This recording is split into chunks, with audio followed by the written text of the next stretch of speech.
बोलो जगदम्बे मात की जय। श्री हरि ओम श्री परमात्मने नमः। श्रीमद्वैपायन वेद व्यास प्रणीत महाभागवत देवी पुराण 68वां अध्याय। भगवती गंगा का भगवान विष्णु के चरण कमलों से निकलकर सुमेरु पर्वत पर आना। पृथ्वी द्वारा गंगा की स्तुति। इंद्र की प्रार्थना पर गंगा की एक धारा का स्वर्ग में प्रतिष्ठित होना तथा दूसरी धारा का सुमेरु के दक्षिण शिखर का भेदन करना। श्री महादेव जी बोले, मुनि महामुने, इस प्रकार पुण्यात्मा राजा भगीरथ ज्येष्ठ मास के शुक्ल पक्ष में हस्त नक्षत्र से युक्त मंगलवार शुभ दिन को उच्च ध्वनि में शंख बजाते हुए रथ पर आरूढ़ हो गए। महामुने, रथ पर आरूढ़ राजा भगीरथ मध्याह्नकालीन सूर्य की भांति अपरिमित अतीव तेज से सुशोभित हो रहे थे।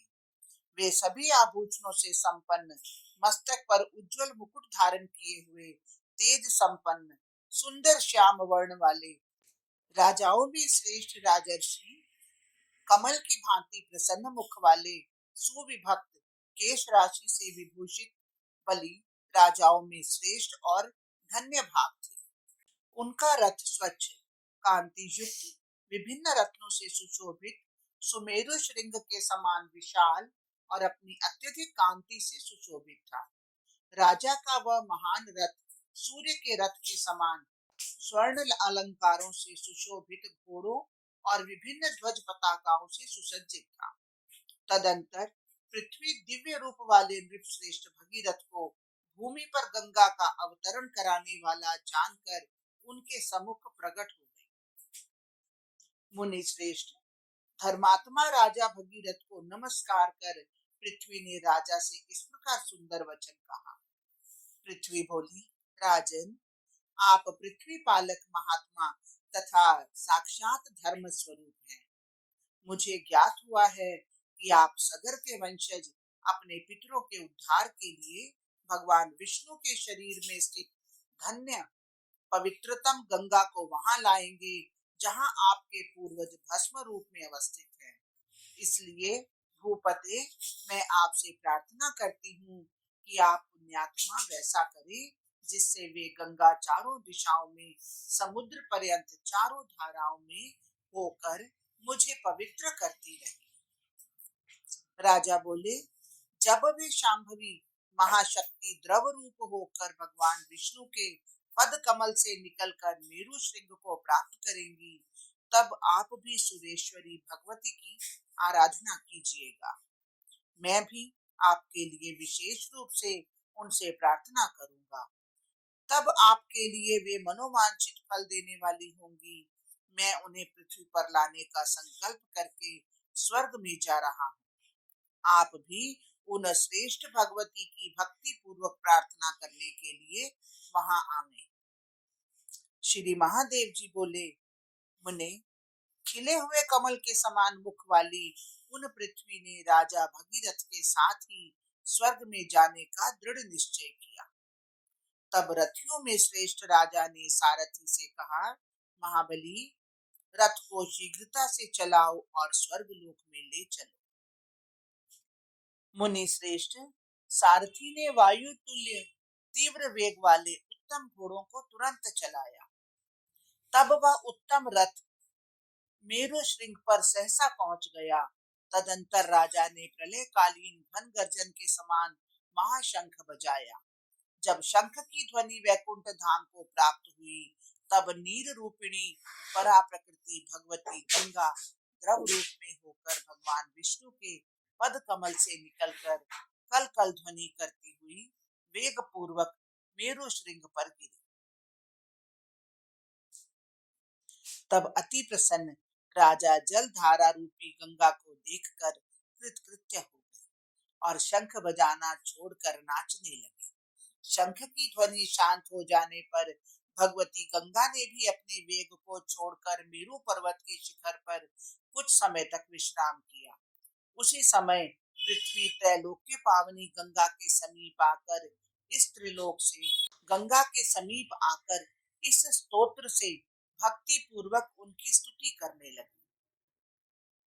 पृथ्वी बोली, जगत का पालन करने वाली सुरेश्वरी, ब्रह्म रूपिणी और लोक का उद्धार करने के लिए द्रव रूप धारण करने वाली देवी गंगे, मुझ पर प्रसन्न होइए।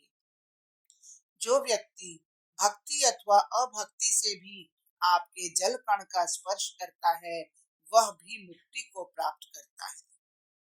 देवी गंगे, आपको नमस्कार है। जो पापी जन आपका एक बार भी दर्शन कर लेते हैं, उन्हें यमराज के दंड का भय नहीं होता। देवी गंगे, आपको नमस्कार है। दिव्य अक्षरों से युक्त गंगा, इस नाम का जो एक बार स्मरण कर लेते हैं, उनके समान इस लोक में देवता अथवा मनुष्य कोई भी नहीं होता। द्रव रूपिणी परा प्रकृति, आपको जो सदा भक्ति पूर्वक नमन करते हैं, उनकी कभी भी दुर्गति नहीं होती और यमराज से भय भी नहीं रहता। वे उत्तम मोक्ष को प्राप्त करते हैं। देवी गंगे, आपको नमस्कार है।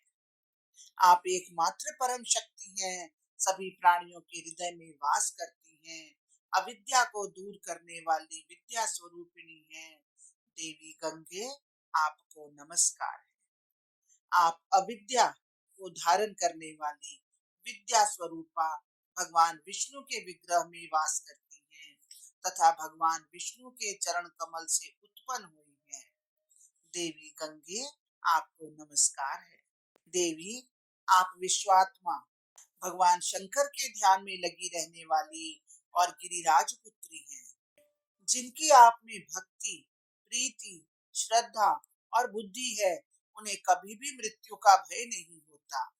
देवी गंगे, आपकी कृपा से उनका न तो अधःपतन होता है, न उन्हें दुख और भय प्राप्त होता है। माता, आपको नमस्कार है। विश्वेशी गंगे, आप शुद्ध ज्ञान स्वरूपिणी सभी प्राणियों में चेतना रूप से स्थित है। भगवती, आप प्रसन्न होइए। आप पापों का नाश कीजिए। आपको नमस्कार है। श्री महादेव जी बोले, महामुने, इस प्रकार स्तुति करती हुई उन दिव्य रूपा पृथ्वी से जगदम्बिका गंगा ने इस प्रकार कहा।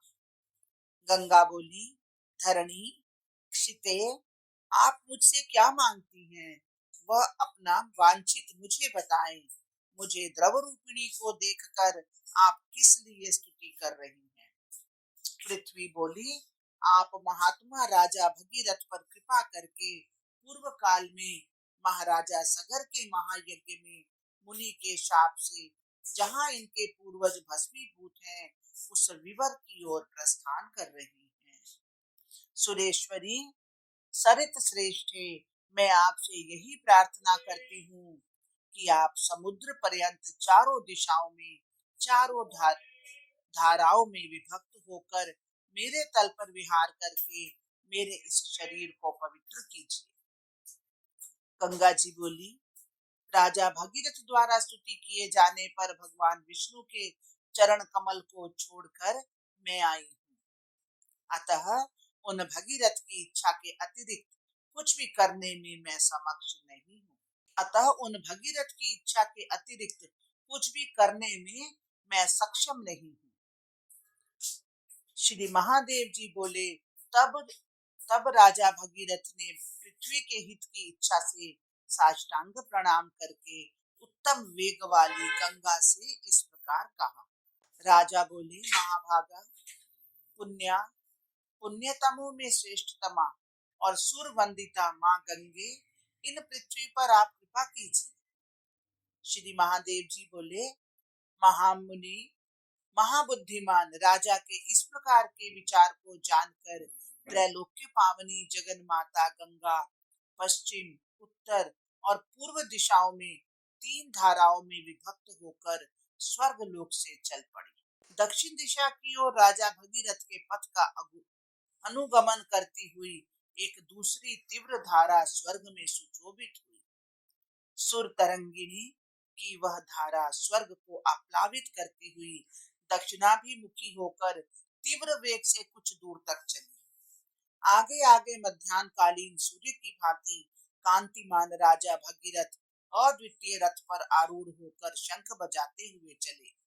स्वर्ग को आप्लावित देखकर देवियां और किन्नरों के साथ देवता गंगा के समीप आकर भक्ति पूर्वक उनकी पूजा करने लगे। सभी देवताओं के साथ देवराज इंद्र ने महाबाहु सूर्यवंशी राजा भगीरथ से विनय पूर्वक इस प्रकार कहा, पुण्य कीर्ति क्षत्रिय श्रेष्ठ, आप त्रैलोक्य दुर्लभ गंगा को लेकर पृथ्वी पर जा रहे हैं।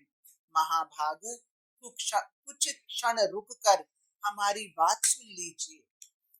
देवराज इंद्र की यह बात सुनकर वहां रुककर राजा भगीरथ ने उनका प्रत्युत्तर दिया, प्रभु देवराज, किस प्रयोजन से आप मुझे ऐसा आदेश दे रहे हैं, यह बताएं।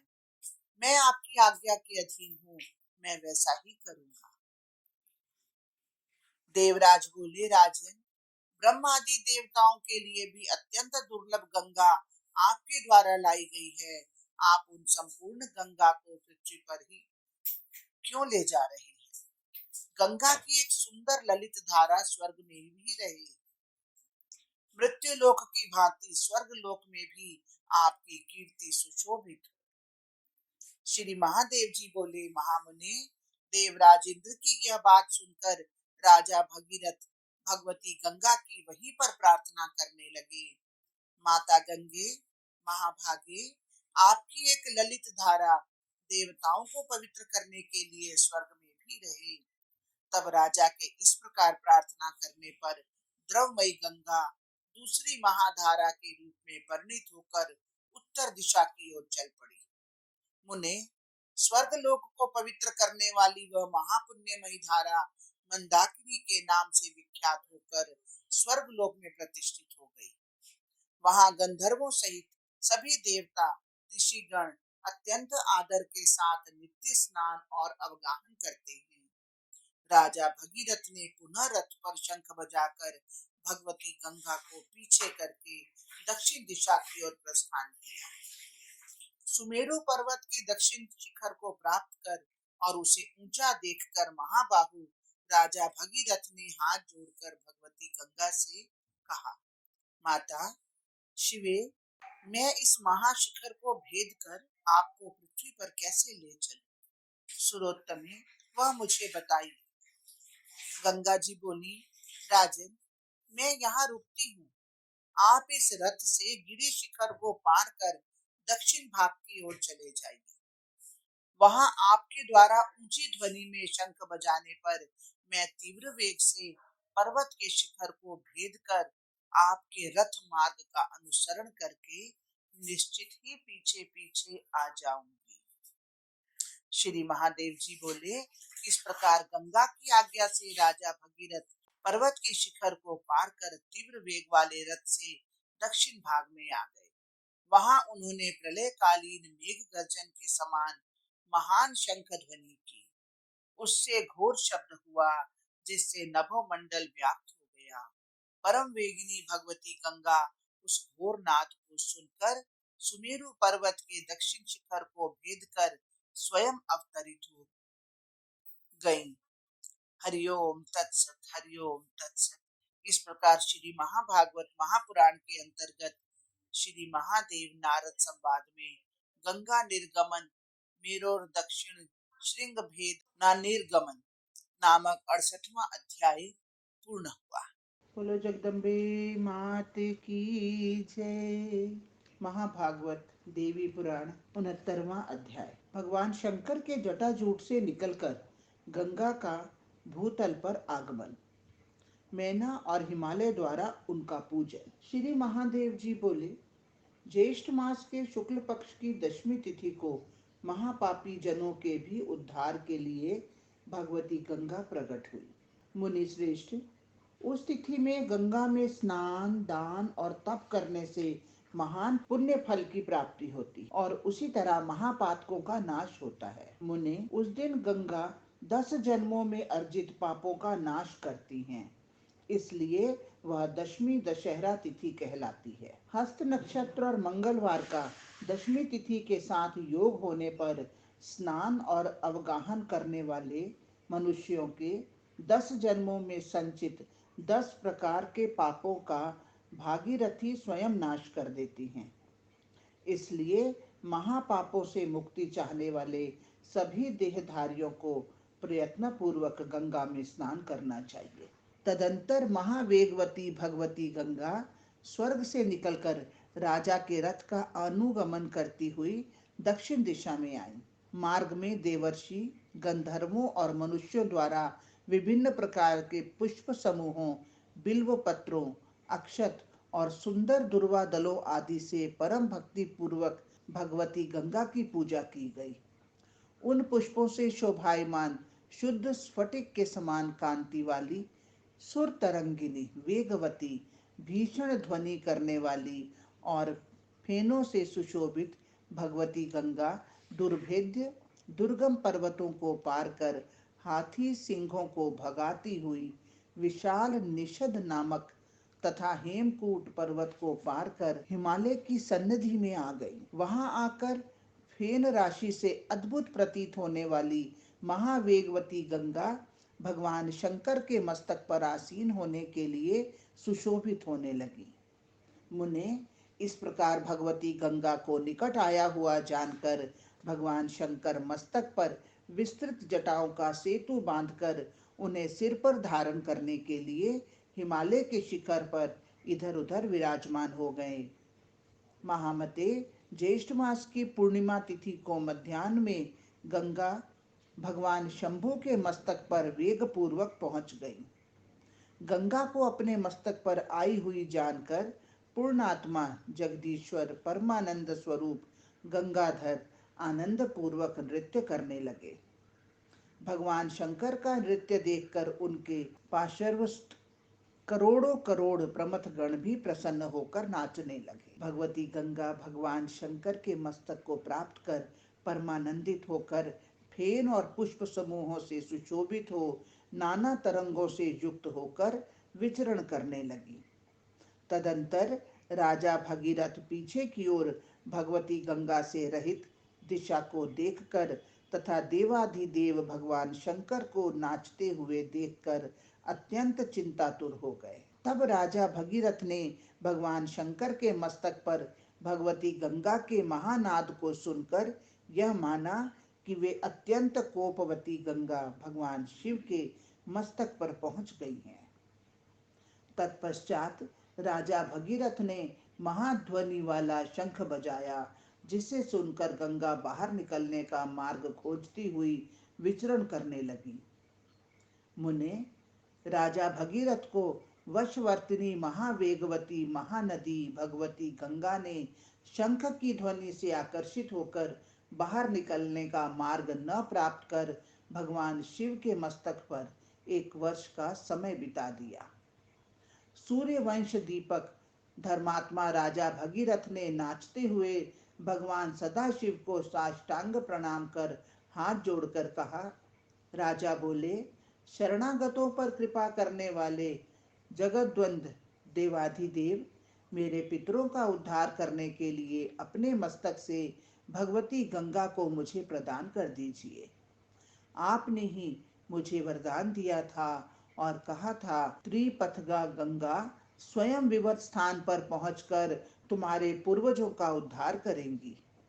भगवान विष्णु के विग्रह से मेरे द्वारा लाई गई उन्हीं गंगा का आपने हरण कर लिया तो देव, मेरे पितरों का उद्धार कैसे होगा? इसलिए परमेश्वर, आप उनको अपने सिर से निकालकर मुझे दे दें और शंकर, आप अपने दिए हुए वरदान को सफल करें। श्री शिव जी बोले, राजन, पूर्व में स्वीकृत वचन के अनुसार आपके पूर्वजों की मुक्ति के लिए सरिताओं में श्रेष्ठ गंगा आपको दे दूंगा, इसमें संदेह नहीं है। किंतु ये ज्येष्ठ मास के शुक्ल पक्ष की दशमी तिथि के दिन हस्त नक्षत्र और मंगलवार का योग होने पर मेरे मस्तक से निकलेंगी। महीपाल, महामते, तब तक आप इस पर्वत शिखर पर ठहरें। श्री महादेव जी बोले, मुनि श्रेष्ठ, राजा भगीरथ ने ऐसी बात सुनकर उस तिथि और समय की प्रतीक्षा में कुछ काल वहां व्यतीत किया। तत्पश्चात उस तिथि के आ जाने पर राजा भगीरथ ने दिव्य तुषार की आभा और महाध्वनि वाले महाशंख को गंगे गंगे कहते हुए बजाया। इसे सुनकर सरिताओं में श्रेष्ठ वे महावेगवती गंगा भगवान शंकर की जटा के मध्य कल कल ध्वनि करती हुई घूमने लगी। निकलने का द्वार न प्राप्त होने पर शंख की ध्वनि से व्याकुल भगवती गंगा ने भगवान शंकर के शरणागत होकर उनसे कहा। गंगा जी बोली, प्रभु, देव, जगन्नाथ, महेश्वर, मैं आपकी शरणागत तथा राजा भगीरथ की वशवर्तिनी हूँ। अतः आप मुझे मार्ग दीजिए, जिससे मैं पृथ्वी पर स्थित सभी प्राणियों के उद्धार के लिए बाहर निकल सकूं। राजा भगीरथ की शंख की ध्वनि से आकर्षित मैं अत्यंत पीड़ित हूँ। श्री महादेव जी बोले, इस प्रकार भगवती गंगा की बात सुनकर भगवान शंकर ने उसी क्षण बाएं हाथ से दक्षिण दिशा की तरफ अपने जटाबंध को खोल दिया।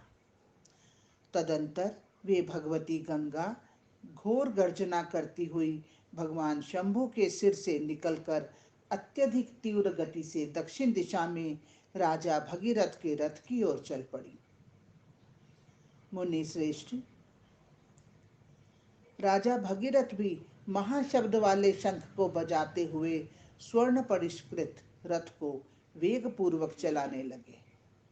नदियों में श्रेष्ठ सुर नदी गंगा पर्वतराज हिमालय के पृष्ठभाग पर विहार करती हुई गजों, सिंहों आदि जंतुओं को 10 दिशाओं में भगाती हुई जा रही हैं। ऐसा सुनकर मैना और पर्वतराज हिमालय उनको देखने के लिए उनके समीप आ गए। माता पिता दोनों को देखकर सुरश्रेष्ठ भगवती गंगा साष्टांग प्रणाम कर उन दोनों से पूजित होकर शीघ्रता से पृथ्वी तल पर गिरी। तदंतर दिग दिगंतरों में पुष्प की वर्षा होने लगी। चारों तरफ लोगों की जय ध्वनि गूंजने लगी। तब भागीरथी गंगा पृथ्वी तल को प्राप्त कर तपाए हुए सोने के आभा के समान अपने तेज से दीप्तिमान होने लगी। उनका वेग चौगुना बढ़ गया और स्वर भी अधिक तीव्र हो गया। फिर भी पृथ्वी भगवती गंगा के लाभ से आनंदित हुई।